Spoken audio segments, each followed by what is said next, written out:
عليكم، ازيكم جميعا؟ عاملين ايه؟ يا رب تكونوا بخير.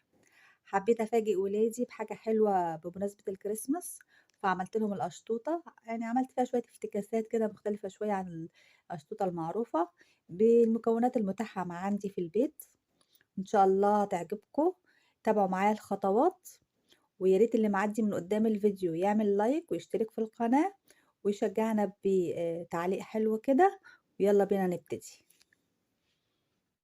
تعالوا بقى نشوف عملنا الكيكه بتاعتنا ازاي. عادي جدا زي ما احنا متعودين. حطينا هنا بيضتين، حطينا عليهم فانيليا، 3 معالق كبار سكر، وجهزنا نص كيلو، اسفه نص كوبايه زيت هنحطهم عليهم كده،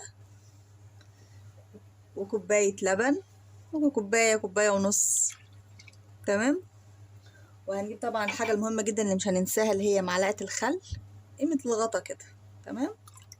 نقلب كويس، وهنحط عليهم 3 كوبايات دقيق.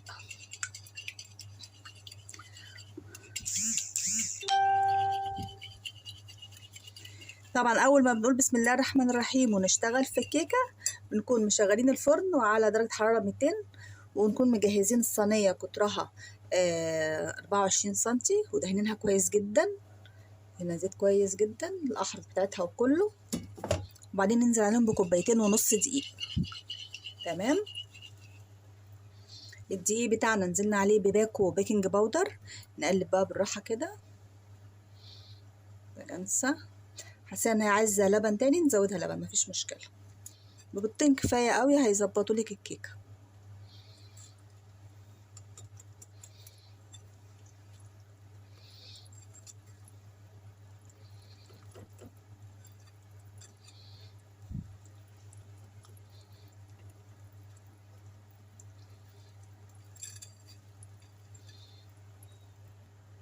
شايفين قوامها بقى جميل ازاي؟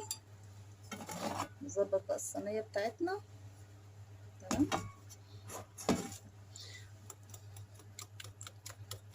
ننزل عليها بالكيكه. متنسوش تشغلوا الفرن اول ما تبتدوا تشتغلوا فيها. بسم الله الرحمن الرحيم.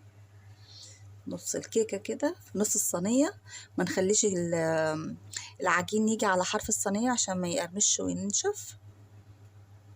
وندخلها الفرن على طول نص ساعة بالكتير، من 20 دقيقة لنص ساعة تكون استوت. وما تنسوش تختبروها الأول قبل ما تطلعوها بعود خلة سنان، أو بشوكة أو بسكينة من النص الكيكة كده، عشان نختبرها إنها استوت، قلبها استوى مش لسه معجنة ولا حاجة. ممكن كمان نسيبها في الفرن شوية بعد ما نطفي عليه، نسيبها قيمة 5 دقايق. ما تخافوش مش هتقرمش ولا حاجة. نيجي هنا بقى نجهز الكريم جانتيه بتاعنا على ما الكيكة تستوي. هنجيب فنجان بالحجم ده كده كريم جانتيه خام، هنحط عليه 2 نفس الفنجان، هنحط عليه 2 لبن مثلج.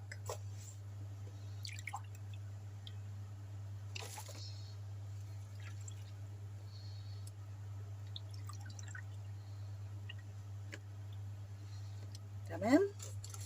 نفضل نقلب فيه، او ممكن بالمضرب البيض الكهربائي لمدة 3 دقايق 5 دقايق لحد ما يتقل معانا، ونسيبه في التلاجة عشان نزوق بيه ايه القشطوطة بتاعتنا. شايفين قوامها بقى عامل ازاي؟ كريم جانتيه. تمام. ميزة الكريم جانتيه الخام ان هو بيعمل معاكي كمية كبيرة، يعني لو قلبتي كمان هيعمل فوق زيادة كمان. نحطه بقى في التلاجة عشان ايه يفضل كده متماسك قوامه حلو. والكيكة برضو لما نطلعها نسيبها تبرد خالص، وبعدين نحط عليها ايه الكريم جانتيه. سيبنا الكيكة بتاعتنا لحد ما بردت خالص. هنسقيها بقى لبن. انا عارفة طبعا القشطوطة ممكن تتعمل بالكيكة الاسفنجية، بس انا حبيت افتكس المرة دي. هنسقيها لبن كده، طبعا لبن غير محلى لان هي فيها السكر بتاعها. وممكن طبعا نحط طبقة رز بلبن من تحت. هعملها لكم مرة الجاية ان شاء الله بالكيكة الاسفنجية، بس انا قلت استفاد بالمكونات اللي عندي.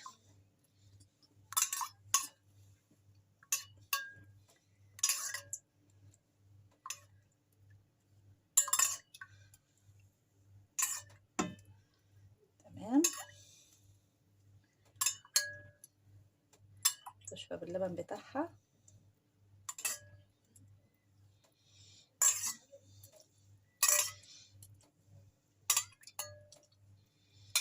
ممكن نخلط مع الكريم جانتيه برضو ايه معلقة قشطة، يعني من هنا جت كلمة قشطوطة اصلا، او مع الرز بلبن اللي بيتحط في الطبقة الاولانية.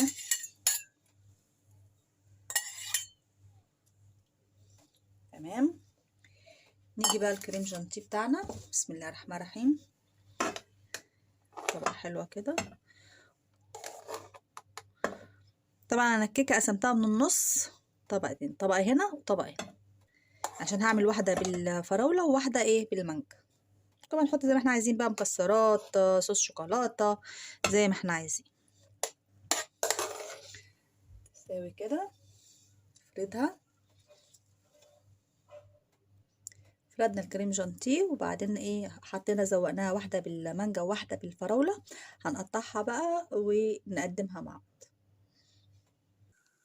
قطعناها وغرفناها في اطباق، وطعمها حكاية، طعمها جميل جدا وعجبت الولاد جدا. تاكلوها بألف هنا وشفا.